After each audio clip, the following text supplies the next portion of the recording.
প্রথমেই দেখে নেব আজকের 40টি তাজা সংবাদ। শুরুতেই শিরোনাম। বিএসএফের গুলিতে এক পাকিস্তানি অনুপ্রবেশকারী নিকেশ। প্রজাতন্ত্র দিবসে আন্তর্জাতিক সীমান্তে সতর্কতা। সংবিধানকে নীরব আঘাতে ভেঙে ফেলা হয়েছে। প্রজাতন্ত্র দিবসে কড়া বার্তা দিলেন অভিষেক।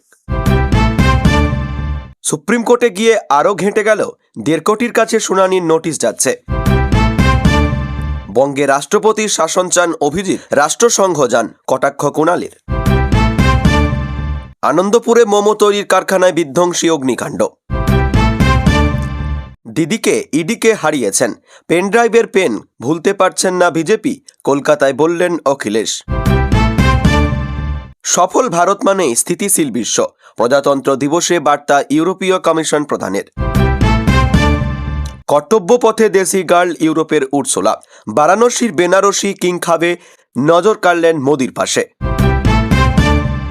নাগরিকদের আন্তরিকতার সঙ্গে সাংবিধানিক দায়িত্ব পালন করা উচিত, বার্তা দিলেন ভাগবত। বঙ্কিমচন্দ্রের পর এবার মাতঙ্গিনী হাজরা, কর্তব্য পথে ফের নাম বিভ্রাটে ঘোষিকা।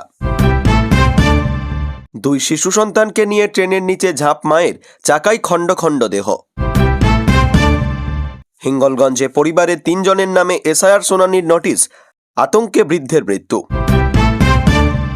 এপ্রিলে বদল হবে বদলাও, বেহালার ঘটনার প্রতিবাদে মিছিল করে চরম হুঁশিয়ারি শুভেন্দুর।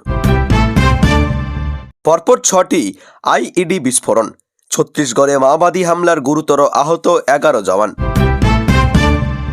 মোদির সঙ্গে 3 ঘন্টা, পাকিস্তানের সঙ্গে বিমানবন্দরে চুক্তি বাতিল করল অমিত শাহী, হেল কিসমত কা। ডায়মন্ড হারবারের সেবাশ্রয় শিবিরে আচমকা হাজির অভিষেক পত্নী রুজিরা, কি করলেন?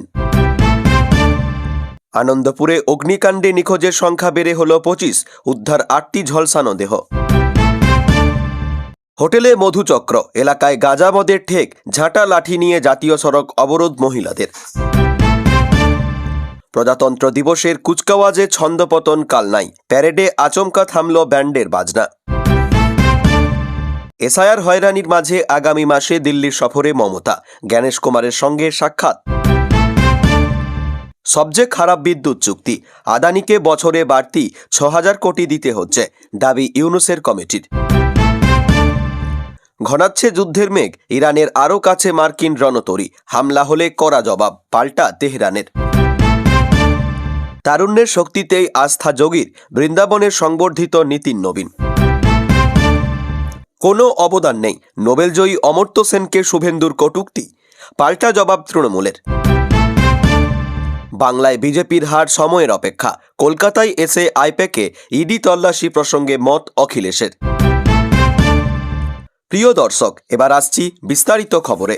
77তম প্রজাতন্ত্র দিবস, আর সেখানে নাশকতা করার পরিকল্পনা আগেই ছকে ফেলেছিল পাকিস্তান।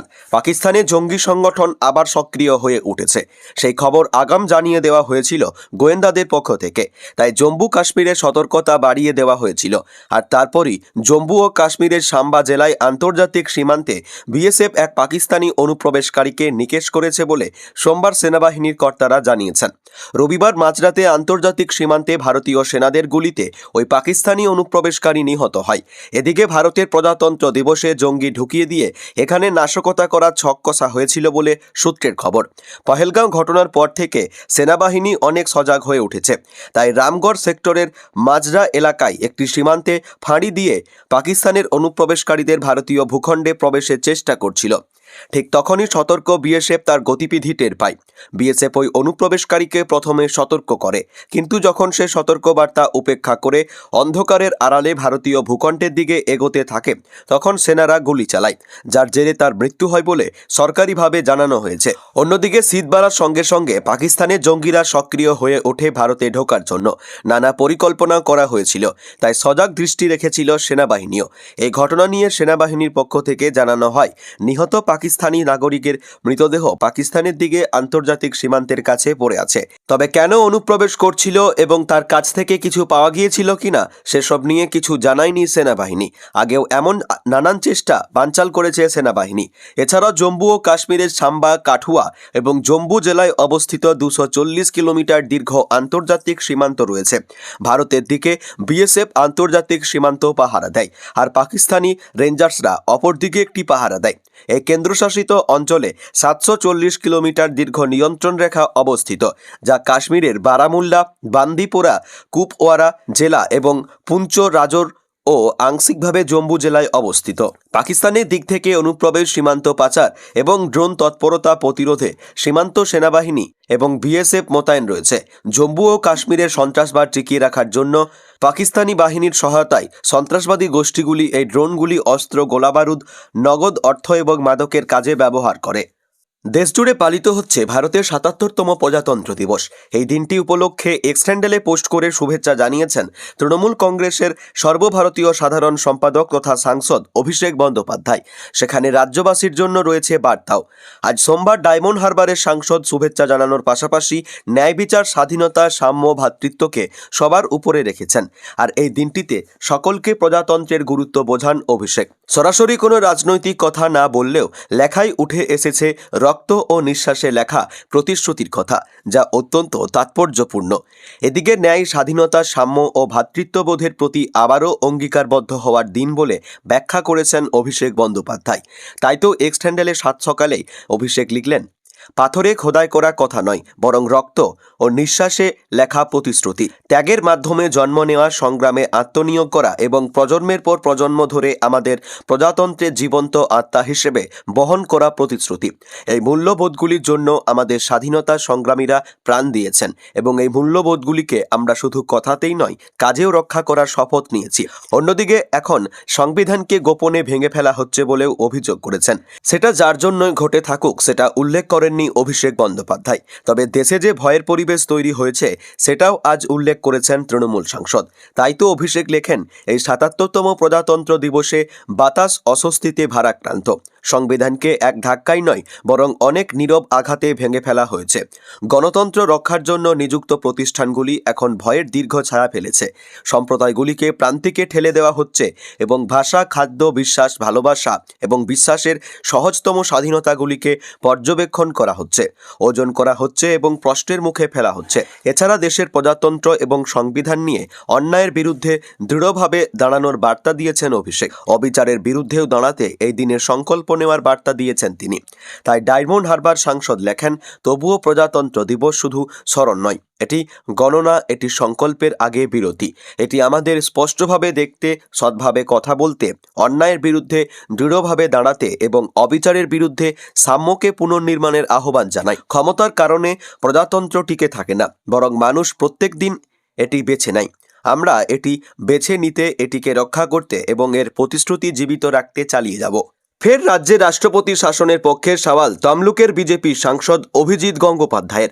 প্রাক্তন বিচারপতি তথা সাংসদের দাবি, একটানা কয়েকদিনের মধ্যে রাজ্যে বড় কেলেঙ্কারি ফাঁস হবে, তখন 72 ঘন্টা বন্ধ ডাকা উচিত। যতক্ষণ না মুখ্যমন্ত্রী পদত্যাগ করছেন, যতক্ষণ না রাষ্ট্রপতি শাসন জারি হচ্ছে, ততক্ষণ পর্যন্ত বিক্ষোভ চলা উচিত। রাষ্ট্রপতি শাসনের দাবিতে সবার পথে নামা উচিত। তার দাবিকে কটাক্ষ করেছে তৃণমূল কংগ্রেস। একটি নির্বাচিত সরকারকে ফেলে দিয়ে একজন সাংসদের তরফে রাষ্ট্রপতি শাসনের দাবি কতটা যৌক্তিক ও গণতান্ত্রিক তা নিয়ে প্রশ্ন তুলেছে রাজ্যের শাসক দল। তৃণমূলের রাজ্য সাধারণ সম্পাদক কুণাল ঘোষ বলেন, আপনার কাছে অভিযোগ থাকলে সিবিআইয়ের কাছে যান। তার কটাক্ষ, রাষ্ট্রপতি শাসনের দাবিতে রাষ্ট্রসংঘে যান, ওগুলো পুরনো কথা। বাংলার মানুষ তৃণমূলের পাশে আছে। পশ্চিমবঙ্গ ঐক্যবদ্ধ ছাত্র যুব সমাজ সংগঠনের তরফে রবিবার কলকাতায় একটি সাংবাদিক বৈঠকে উপস্থিত ছিলেন সাসপেন্ডেড তৃণমূল ছাত্র পরিষদের নেত্রী রাজন্না হালদার। সেখানেই হাজির হয়ে অভিজিৎ গঙ্গোপাধ্যায়ের দাবি, রাজ্যে অনেক কেলেঙ্কারি সামনে এসেছে, কয়েকদিনের মধ্যেই সামনে আসবে আরও বড় কেলেঙ্কারি, তখন পথে নেমে রাষ্ট্রপতি শাসনের দাবি তোলা উচিত। সাংসদ বলেন, আমার মনে হয় এই সরকার আইনগতভাবে ক্ষমতায় রয়েছে। আশা করি এর মধ্যে মধ্যেই কিছু কেলেঙ্কারি ফাঁস হবে, তখন আবার একটা জোরদার আওয়াজ উঠবে। আমার মতে সেই কেলেঙ্কারি ফাঁস হলে 72 ঘন্টা বন্ধ ডাকা উচিত। যতক্ষণ না মুখ্যমন্ত্রী মমতা বন্দ্যোপাধ্যায় পদত্যাগ করছেন, যতক্ষণ না রাষ্ট্রপতি শাসন জারি হচ্ছে, ততক্ষণ পর্যন্ত বিক্ষোভ চলা উচিত। সস্ত্রী কলকাতায় পৌঁছেছেন সমাজবাদী পার্টির প্রধান অখিলেশ যাদব। মঙ্গলবার শহরে একটি পারিবারিক অনুষ্ঠানে যোগ দেওয়ার কথা তাঁর। সেই উপলক্ষেই এই সফর। যদিও তার আগমন ঘিরে রাজনৈতিক মহলে কৌতূহল তৈরি হয়েছে। এই সফরে মুখ্যমন্ত্রী মমতা বন্দ্যোপাধ্যায়ের সঙ্গে কোনো বৈঠক হয় কি না তা নিয়ে জল্পনা চলছে। কলকাতা বিমানবন্দরে নামার পর সাংবাদিকদের মুখোমুখি হয়ে অখিলেশ যাদব চিরাচরিত ভঙ্গিতেই বিজেপি ও কেন্দ্রীয় সরকারের বিরুদ্ধে তীব্র আক্রমণ শানান। সাম্প্রতিক রাজনৈতিক বিতর্ক টেনে তিনি কটাক্ষ করেন কেন্দ্রীয় শাসক দলকে। তার বক্তব্যে উঠে আসে আইপ্যাক ইডি অভিযানের পেনড্রাইভ বিতর্ক থেকে শুরু করে কেন্দ্রীয় তদন্তকারী সংস্থার ভূমিকা। অখিলেশের মন্তব্য, বিজেপি এখনও পেনড্রাইভের পেইনই ভুলতে পারেনি। আর বাংলায় মুখ্যমন্ত্রী মমতা বন্দ্যোপাধ্যায় ইডিকে পরাস্ত করেছেন। এই বাস্তবতা মেনে নিতে পারছেন না গেরুয়া শিবির। এই প্রসঙ্গ টেনে তিনি বাংলার রাজনৈতিক ভবিষ্যৎ নিয়ে নিজের মত স্পষ্ট করে দেন। অখিলেশ যাদবের দাবি, পশ্চিমবঙ্গে বিজেপির পরাজয় এখন সময়ের অপেক্ষা মাত্র। তার কথায়, বিজেপি নিজেই জানে যে তারা এই রাজ্যে জিততে পারবে না, তাই এখন তাদের একমাত্র লক্ষ্য সম্মানের সঙ্গে হার স্বীকার করা। অখিলেশের মন্তব্যে স্পষ্ট, বাংলার ভোটের অঙ্কে বিজেপির ভবিষ্যৎ নিয়ে তিনি কোনো সংশয় দেখছেন না। এদিন শুধু বাংলার রাজনীতি নয়, নির্বাচন সংক্রান্ত এসআইআর ইস্যুতেও কেন্দ্র এবং নির্বাচন কমিশনকে কড়া ভাষায় আক্রমণ করেন সমাজবাদী পার্টির প্রধান। তার দাবি, পশ্চিমবঙ্গে যা ঘটছে তার থেকেও গুরুতর পরিস্থিতি তৈরি হয়েছে উত্তরপ্রদেশে। সেখানে আরও বেশি সংখ্যক ভোটারের নাম তালিকা থেকে বাদ পড়েছে বলে অভিযোগ করেন তিনি। অখিলেশের বক্তব্য অনুযায়ী বাংলায় যদি প্রায় 1 কোটি নাম বাদ পড়ে থাকে, তবে উত্তরপ্রদেশে সেই সংখ্যা 4 কোটির কাছাকাছি। ডিজিটাল ব্যবস্থাপনা নিয়েও প্রশ্ন তোলেন তিনি। বিজেপি একদিকে ডিজিটাল ইন্ডিয়ার কথা বললেও অন্যদিকে নির্বাচন কমিশন নিজেদের অ্যাপ ঠিকমতো বুঝতে পারছে না, এমন অভিযোগ করেন অখিলেশ। তার মতে, কোনো সূত্র থেকেই এই তথ্য আসছে এবং কারা প্রযুক্তিগত সহায়তা দিচ্ছে তা খতিয়ে দেখা জরুরি। সবচেয়ে তাৎপর্যপূর্ণভাবে তিনি ইলেকটোরাল বন্ড প্রসঙ্গ টেনে আনেন। অখিলেশ যাদবের বক্তব্য, যারা নির্বাচন ব্যবস্থায় প্রযুক্তিগত সহায়তা দিচ্ছেন তারাই কি অতীতে চাঁদার নামে ইলেকটোরাল বন্ড দিয়েছেন? সেই যোগসূত্র খতিয়ে দেখা প্রয়োজন। এই মন্তব্যে নতুন করে রাজনৈতিক বিতর্কের পারদ চড়বে বলেই মনে করছেন পর্যবেক্ষকরা। ভারতবাসীর কাছে সাধারণতন্ত্র দিবস শুধু সংবিধান প্রণয়নের জয়গাথা উদযাপনেরই দিন নয়, বিশ্বের দরবারে দেশের প্রতিটি খুঁটিনাটি তুলে ধরাও এক উদযাপন। প্রতিবছর দিল্লির রাজপথে এই দিনে দর্শক হিসেবে হাজির থাকতে দেখা যায় বিদেশি অতিথিদের। সরকারের আমন্ত্রণে সাড়া দিয়ে তাঁরা আসেন। এবছরও তার ব্যতিক্রম হল না। ৭৭তম সাধারণতন্ত্র দিবসে দিল্লির কর্তব্য পথে প্রধানমন্ত্রী নরেন্দ্র মোদীর পাশে দেশি গার্ল রূপে নজর কাড়লেন ইউরোপীয় কমিশনের president Ursula von der Leyen. কর্তব্য পথে সাধারণতন্ত্র দিবসে প্রধানমন্ত্রী মোদীর পাশে ইউরোপীয় কমিশনের president Ursula von der Leyen, ছবি ANI। পরনে তাঁর সোনালী মেরুন জমকালো কিং খাব, যা মোদীর কেন্দ্র বারাণসীর বিশেষ বস্ত্র বেনারসি সিল্ক দিয়ে তৈরি। সঙ্গে মানানসই সাদা স্লিম ফিট ট্রাউজার্স, যে পোশাকে উঠে এসেছে দেশীয় ঐতিহ্য এবং আধুনিকতার সঠিক মেলবন্ধন। সোমবার কর্তব্য পথে আত্মনির্ভরতার ভারতের তৈরি অস্ত্রের ঝনঝনানির বাইরে আপাতত উর্সুলার এই পোশাক নিয়ে বেশ চর্চা চলছে। 26শে জানুয়ারি উপলক্ষে ভারতের অতিথি হয়ে আসা জার্মানির উর্সুলা ভন ডের লিয়েনের এই বিশেষ পোশাকটি তৈরি করেছেন ভারতীয় ডিজাইনার রাজেশ প্রতাপ সিং। বেনারসি সিল্কের উপর সোনালি ও রূপলি সুতো জারি দিয়ে ব্রোকেডের টাসা কাজ, তাতে ফুলের নকশা। এহেন ব্রোকেডের তৈরি গলাবন্ধ ডিজাইনের কিং খাব, যা সাধারণত রাজরাজাদের পরিচিত পোশাক ছিল, সেটাই দেখা গেল ইউরোপীয় কমিশনের প্রেসিডেন্টের পরনে। ফুলহাতা গলাবন্ধ পোশাকটি হাঁটুর নিচে এসে দুভাগে ভাগ হয়ে ভিয়ের মতো আকার নিয়েছে। মেরুন সোনালির কিং খাবটিতে বিদেশিনী উর্সুলাকে ভারতীয় নারী বলেই মনে হচ্ছিল।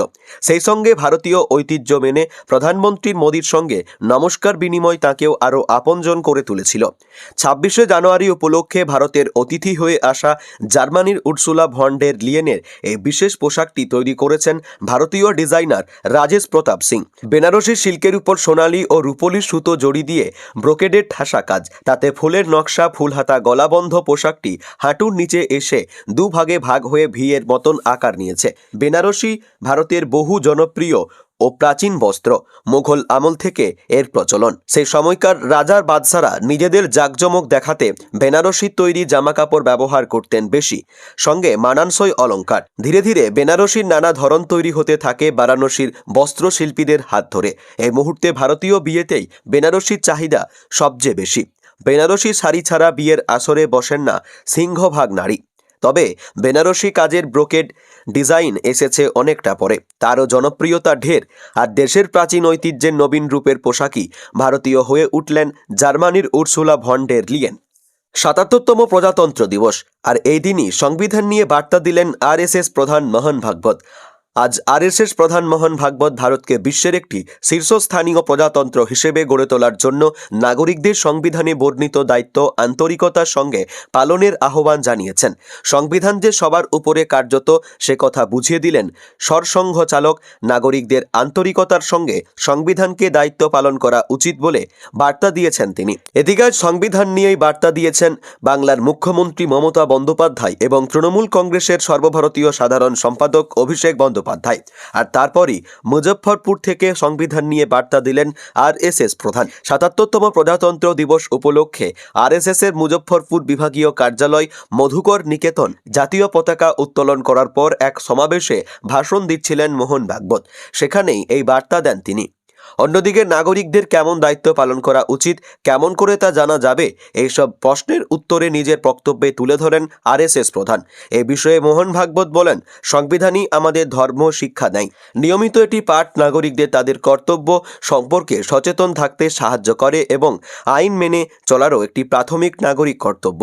তিনি ভারতীয় সংস্কৃতিকে প্রথিত বেশ কয়েকটি অলিখিত নিয়ম উল্লেখ করেছেন, যা মানবতা এবং সামাজিক সম্প্রীতি রক্ষার বার্তা বহন করে। এছাড়া আরএসএস প্রধানের বক্তব্য, ভারতকে বিশ্বের শীর্ষস্থানীয় জাতি হিসেবে গড়ে তুলতে হলে নাগরিকদের জনজীবনে ধারাবাহিকভাবে আদর্শ আচরণ প্রদর্শন করতে হবে। মোহন ভাগবতের কথাই, আমাদের পূর্বপুরুষদের মহান ত্যাগের মাধ্যমে ভারতের স্বাধীনতা অর্জিত হয়েছিল। ভারতকে একটি প্রজাতন্ত্র হিসেবে সংরক্ষণ এবং শক্তিশালী করা নাগরিকদের সম্মিলিত দায়িত্ব। রাজধানী কর্তব্য পথে যখন প্রধানমন্ত্রী নরেন্দ্র মোদী প্রজাতন্ত্র দিবস পালন করছেন, তখন মোহন ভাগবতের এমন মন্তব্য নিঃসন্দেহে তাৎপর্যপূর্ণ। ফের একবার বাংলার গর্ব স্বাধীনতা সংগ্রামের ইতিহাসকে ঘিরে বিতর্কের সৃষ্টি হলো রাজধানীতে। এবার প্রজাতন্ত্র দিবসের কুচকাওয়াজ চলাকালীন কর্তব্য পথে পশ্চিমবঙ্গের ট্যাবলো উপস্থাপনের সময় বীরাঙ্গানা মাতঙ্গিনী হাজরার নাম উচ্চারণ করতে গিয়ে বিপাকে পড়েন ঘোষিকা। মুহূর্তের মধ্যে সেই দৃশ্য সোশ্যাল মিডিয়ায় ছড়িয়ে পড়ে এবং শুরু হয় তীব্র সমালোচনা। ভাইরাল হওয়া ভিডিওতে শোনা যায়, বাংলা ট্যাবলো সম্পর্কে বর্ণনা দিতে গিয়ে ঘোষিকা মাতঙ্গিনী হাজরা নামটি ভুলভাবে উচ্চারণ করে বলেন বান্তাগিনী হাজরা। এই ভুল উচ্চারণকে কেন্দ্র করে নতুন করে বিতর্ক উচকে যায়। ভারত ছাড়ো আন্দোলনের প্রথম শহীদ এবং বাংলা স্বাধীনতা সংগ্রামে এক উজ্জ্বল মুখ মাতঙ্গিনী হাজরার নাম এভাবে বিকৃত হওয়ায় ক্ষোভ প্রকাশ করেন বহু মানুষ।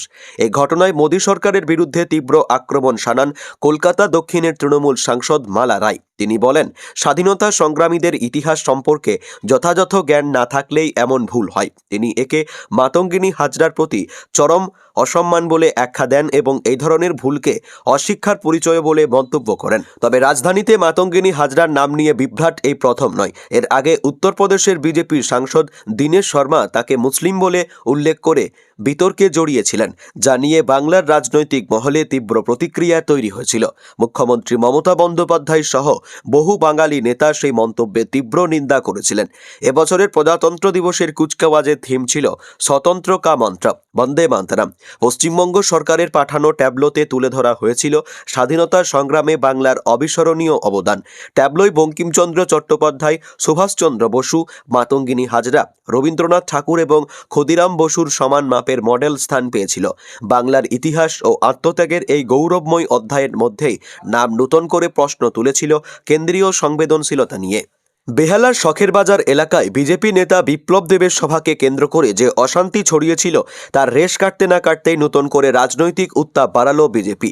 ঘটনার ২৪ ঘন্টার মধ্যেই সেই এলাকাতেই হাজির হন রাজ্যের বিরোধী দলনেতা শুভেন্দু অধিকারী। শুধু ঘটনাস্থল পরিদর্শন নয়, সোমবার সন্ধ্যায় বিজেপির তরফে আয়োজন করা হয় একটি প্রতিবাদ মিছিল ও সভার, যেখানে নেতৃত্ব দেন শুভেন্দু নিজেই। মঞ্চ থেকে তিনি সরাসরি বদলার বার্তা দেন। বিজেপির ওই মিছিলে দলের বহু নেতা কর্মী ও সমর্থক অংশ নেন। হাতে দলীয় পতাকা ও ব্যানার নিয়ে শখের বাজার সংলগ্ন এলাকায় মিছিল ঘোরে। মিছিল শেষে বক্তব্য রাখতে গিয়ে শুভেন্দু অধিকারী বলেন, এপ্রিল মাসে বদল হবে, বদলাও হবে। তার এই মন্তব্য ঘিরে রাজনৈতিক মহলে নতুন করে জল্পনা তৈরি হয়েছে।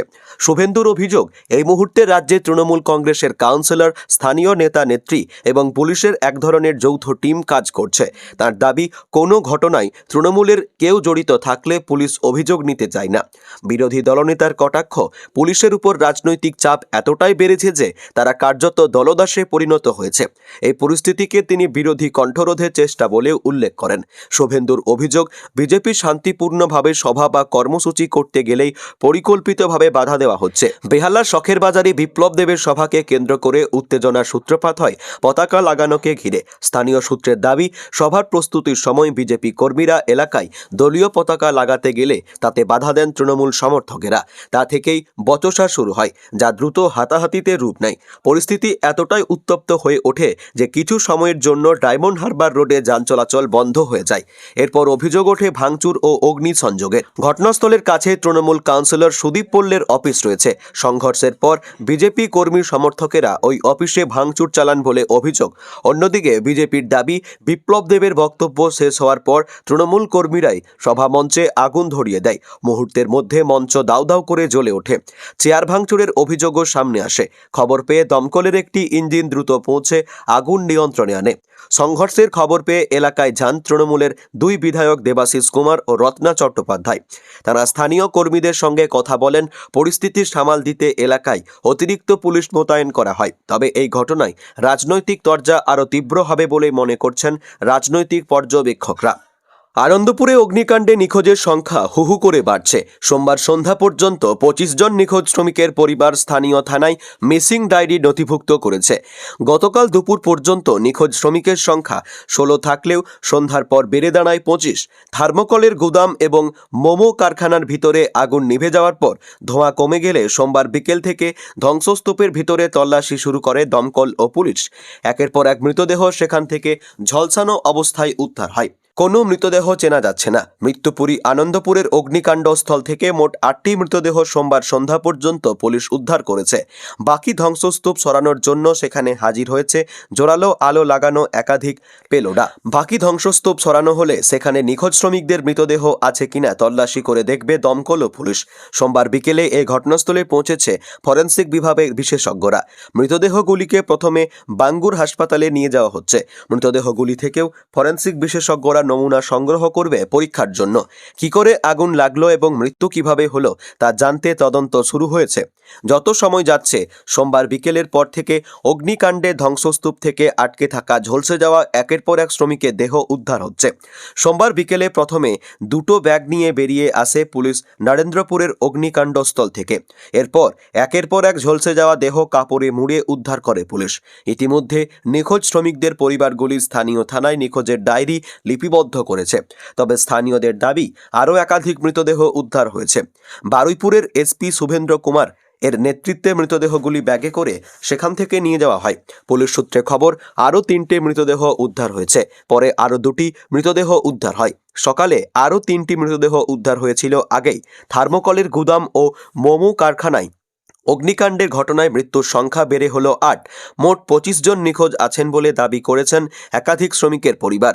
আনন্দপুরের ভয়াবহ আগুনে নিখোঁজ পূর্ব মেদিনীপুরের ঠিকাদার সন্দীপ মাইতি। সন্দীপের খোঁজ না পেয়ে উৎকণ্ঠায় তার পরিবার। রবিবার রাতে আগুন লাগে আনন্দপুরের একটি নামজাদা মোমোর কারখানায়। পরবর্তীতে জানা যায় শুধুই মোমো নয়, তার পাশে ছিল আরও বেশ কিছু কারখানা ও থার্মোকলের গুদাম। সেই কারখানাতেই ভয়াবহ অগ্নিকাণ্ড। কার্যত যৌতুগৃহতে পরিণত কলকাতার লাগোয়া নরেন্দ্রপুরের ওই এলাকা। আগুন লাগার পর থেকে এখনও অবধি 16 জন নিখোঁজ। পূর্ব মেদিনীপুরের ময়নার 2 পরিবার ইতিমধ্যে আনন্দপুর পৌঁছে গিয়েছে। তেমনি নন্দকুমারের বর্গদার সন্দীপ মাইতি, তিনিও নিখোঁজ। তিনি লেবার ঠিকাদার ছিলেন ওই কারখানার। তিনিও রবিবার রাত থেকে নিখোঁজ। তার খোঁজে ইতিমধ্যে আনন্দপুর পৌঁছেছে তার স্ত্রী। বাড়িতে রয়েছে বোন। চোখে দুশ্চিন্তা নিয়ে বোন শ্রাবণী মাইতি জানান, রবিবার শেষ রাত 10টায় কথা হয়েছিল দাদার সাথে। তারপর থেকে খোঁজ নেই। সরকারের কাছে আবেদন জানিয়েছেন যাতে দ্রুত তার দাদাকে খুঁজে পাওয়া যায়। প্রতিবেশী থেকে আত্মীয়রা ফোন করে চলেছেন তাকে একটিবার সন্ধান পাওয়া যায় তাদের প্রিয় সন্দীপের। বিশেষ নিবিড় ভোটার তালিকা সংশোধনের কাজে সাধারণ মানুষের হয়রানি চলছে। অভিযোগ তুলে প্রতিবাদে বারবার গর্জে উঠেছিলেন বাংলার মুখ্যমন্ত্রী তথা তৃণমূল সুপ্রিমো মমতা বন্দ্যোপাধ্যায়। এবার এসআইআর নিয়ে অশান্তির আবহে দিল্লি যাচ্ছেন মুখ্যমন্ত্রী, তবে নির্বাচন কমিশনে যাবেন কিনা তা এখনও স্পষ্ট করেননি। সোমবার সাধারণতন্ত্র দিবসে লোকভবনের রাজ্যপাল সিভি আনন্দ বোসের আমন্ত্রণে চা চক্রে যোগ দিয়ে দিল্লি যাত্রার কথা জানিয়েছেন মমতা বন্দ্যোপাধ্যায়। আগামী মাসেই তাঁর দিল্লি যাওয়ার কথা শোনা যাচ্ছে। যে সময় মুখ্যমন্ত্রী দিল্লি যাচ্ছেন তখন সংসদে বাজেট অধিবেশন চলবে, তাই অধিবেশনে তৃণমূলের সংসদীয় দলের ভূমিকা কি হবে তা মমতা ঠিক করে দিতে পারেন। এসআইআর আবহে মুখ্যমন্ত্রী নিজে দিল্লি যাওয়ার কথা বলতেই চর্চা শুরু হয়েছে। সাধারণ মানুষের হয়রানির কথা দেশবাসীর কাছে পৌঁছে দিতেই মুখ্যমন্ত্রী দিল্লি যাত্রা বলে মনে করা হচ্ছে। আগামী মাসেই মমতা বন্দ্যোপাধ্যায়ের দিল্লি যাওয়ার কথা শোনা যাচ্ছে। যে সময় মুখ্যমন্ত্রী দিল্লি যাচ্ছেন তখন সংসদে বাজেট অধিবেশন চলবে, তাই অধিবেশনে তৃণমূলের সংসদীয় দলের ভূমিকা কি হবে তা মমতা ঠিক করে দিতে পারেন। এসআইআর আবহে মুখ্যমন্ত্রী নিজে দিল্লি যাওয়ার কথা বলতেই চর্চা শুরু হয়েছে। ৭৭তম সাধারণতন্ত্র দিবসের আগে সমাজ মাধ্যমে এক্সে পোস্ট করে রাজ্যবাসীকে সাধারণতন্ত্র দিবসের শুভেচ্ছা জানান মুখ্যমন্ত্রী। সংবিধান রক্ষার শপথের কথা মনে করিয়ে মমতা লেখেন, দেশের সংবিধানের মূল মূল্যবোধ ন্যায়বিচার, স্বাধীনতা, সমতা এবং ভ্রাতৃত্বের প্রতি নতুন করে অঙ্গীকারবদ্ধ হওয়ার সময় এসেছে। পাশাপাশি বহুত্ববাদ, বৈচিত্র্য এবং অন্তর্ভুক্তি এবং সামাজিক সম্প্রীতির দিকে এগিয়ে চলার কথাও বলেন তিনি। মমতা বলেন, আজ আমার এক পুরনো প্রবাদ মনে পড়ছে, চিরন্তন সতর্কতায় স্বাধীনতার মূল মন্ত্র। এর আগে এসআইআর প্রক্রিয়ায় আমজনতার হয়রানির প্রতিবাদে পথে নেমেছিল মমতা বন্দ্যোপাধ্যায়, অভিষেক বন্দ্যোপাধ্যায় সহ দলের শীর্ষ নেতা, মন্ত্রী, জনপ্রতিনিধিরা। তাতে সামিল হন সেলিব্রিটিরাও।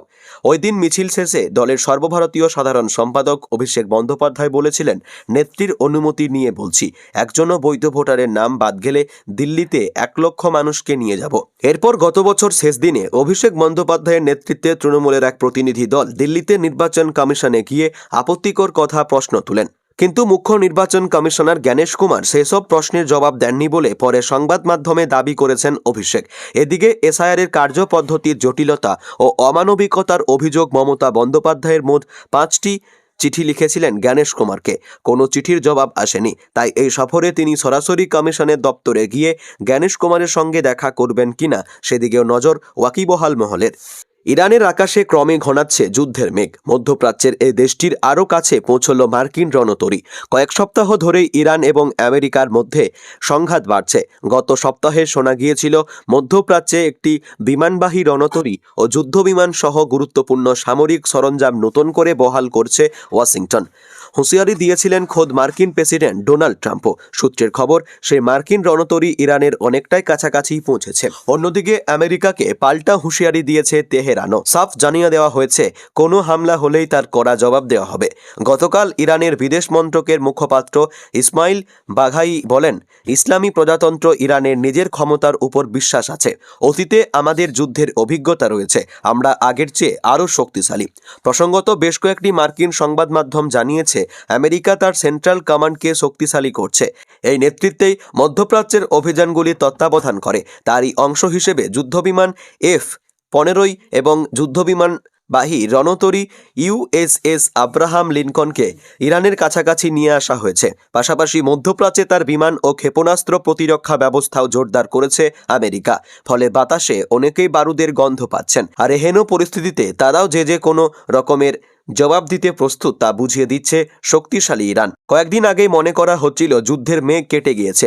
সরকার বিরোধী আন্দোলনের নামা ৮০০র বেশি বিদ্রোহীর মৃত্যুদণ্ড ঘোষণা করে তা রদ করেছিল তেহরান।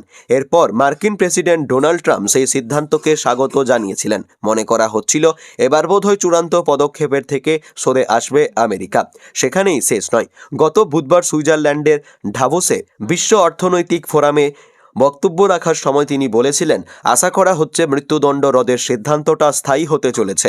ফলে সম্ভবত ইরানের সঙ্গে যুদ্ধের প্রয়োজন পড়বে না। কিন্তু এবার ফের ঘন হচ্ছে যুদ্ধের মেঘ। মধ্যপ্রাচ্যে কি সত্যি হামলা চালাবে আমেরিকা?